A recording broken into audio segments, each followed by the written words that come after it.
Hey everybody, welcome back to Dungeon Maker, here on the World of Madness. There. So, I have been a busy bee around here, so I have added another ender chest, and I've moved them around a little bit. I've also added a ton of signage, so that people know exactly what everything does. It also warns them that you'll experience some visual lag once you actually, exit out of here, because everything up there has to update.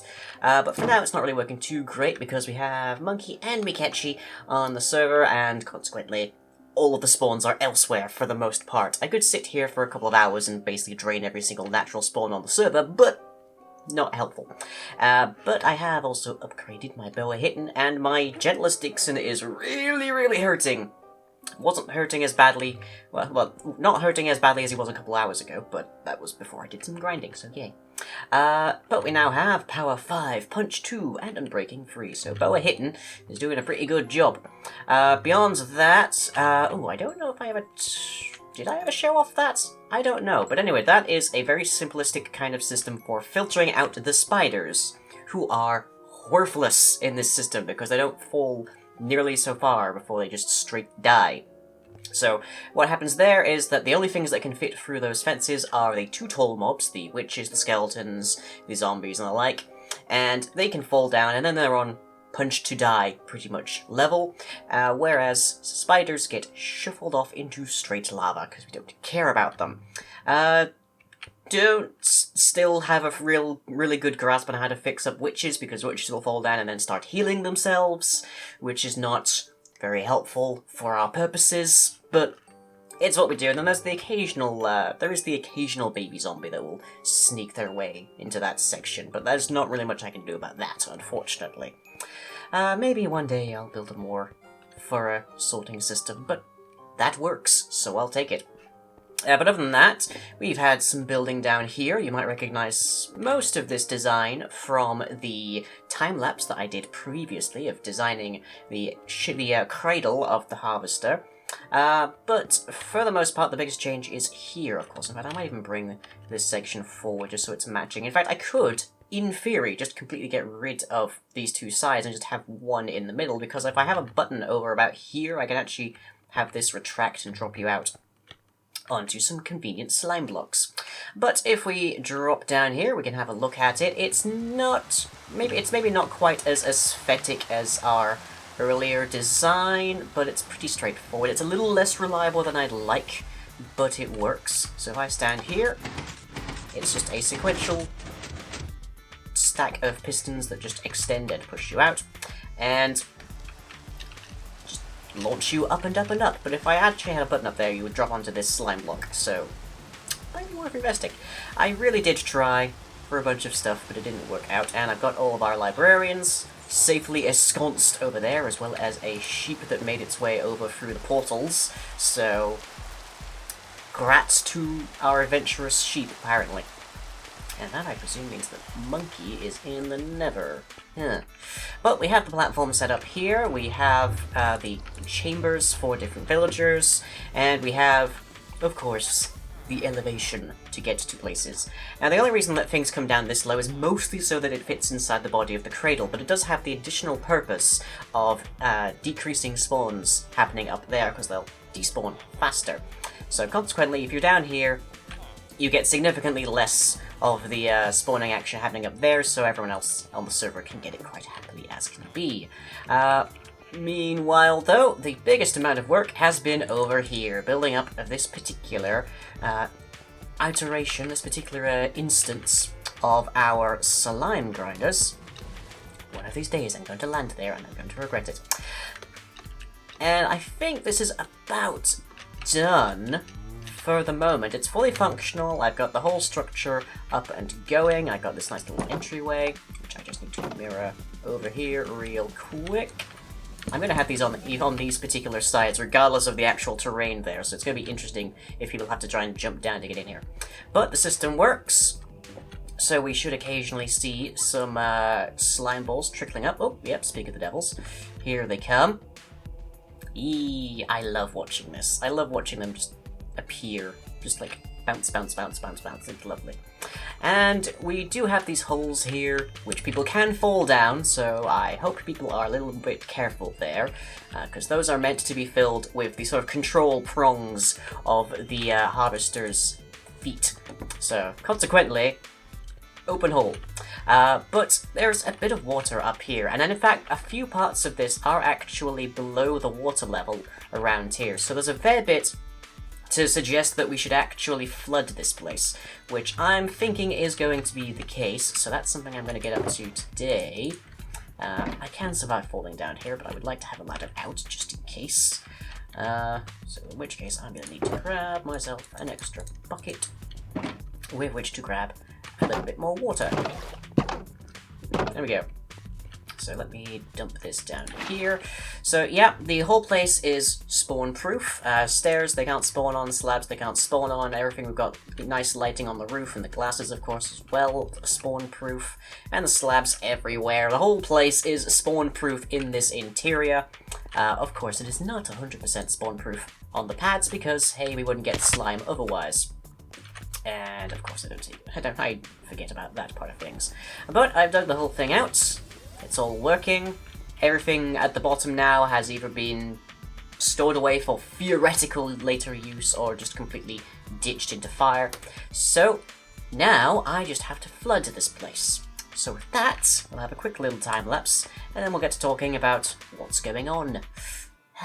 Catch you in a mo.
Okay, so fair bit of work later, and we now have one completed slime grinder. Now, of course, there are 7 more of these to go, so that we cover all of the slime chunks in the immediate vicinity where the harvester will be planting its feet, but looking pretty good.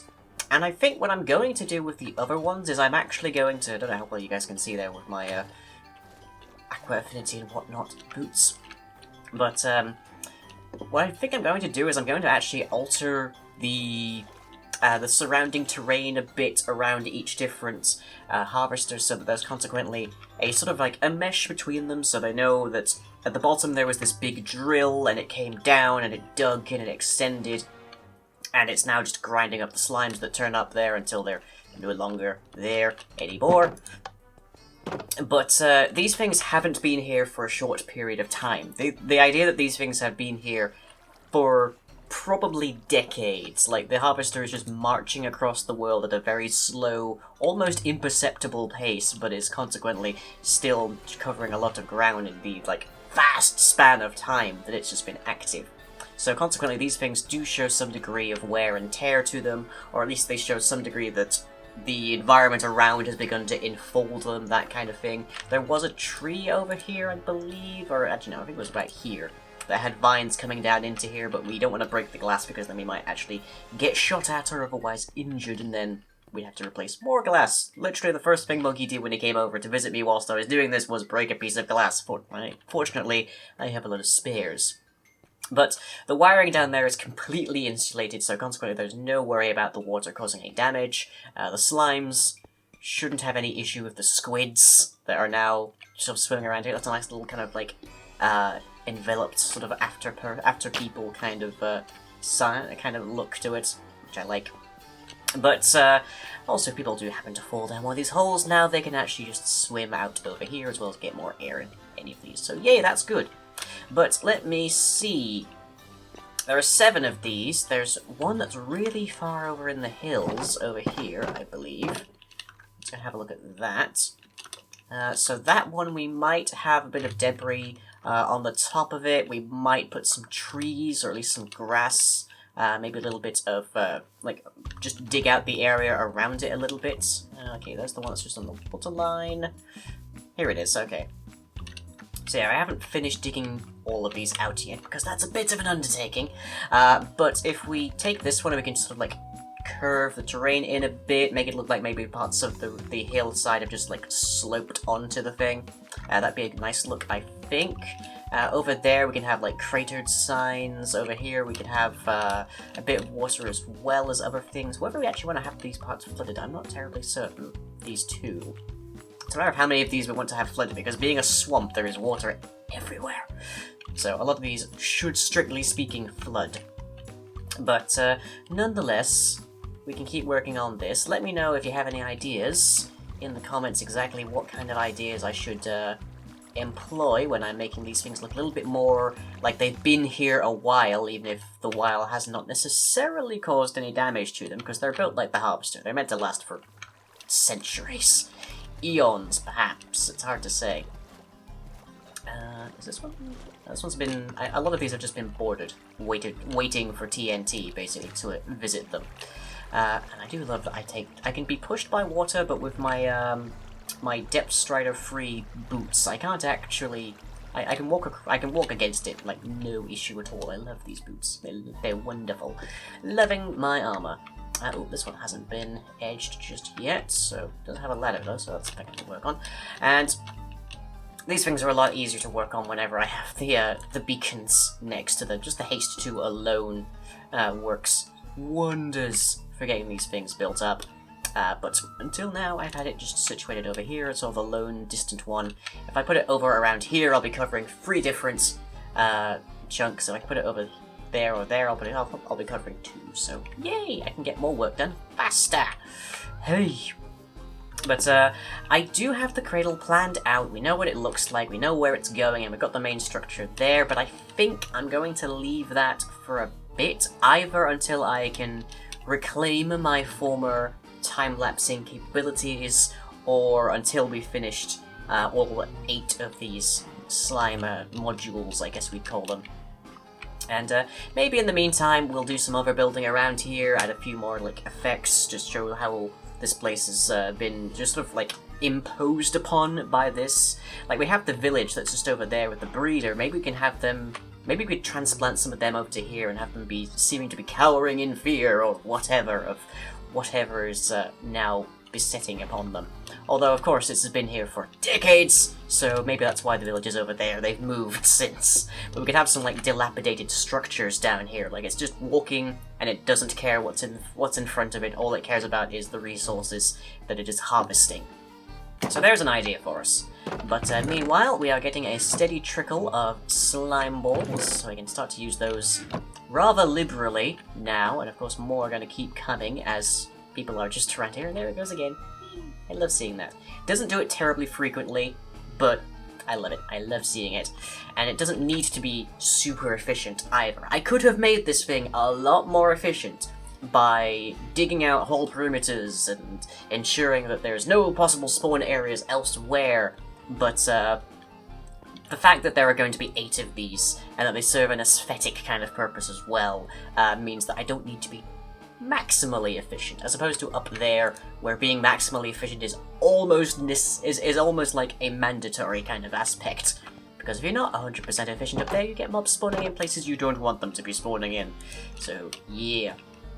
But, as it is, I have a beacon to move and some more slime chunks to dig out. So, hope you've all enjoyed. Let me know what you think I should put around here at the base underneath the harvester and whatnot, in terms of some nice little aesthetic touches.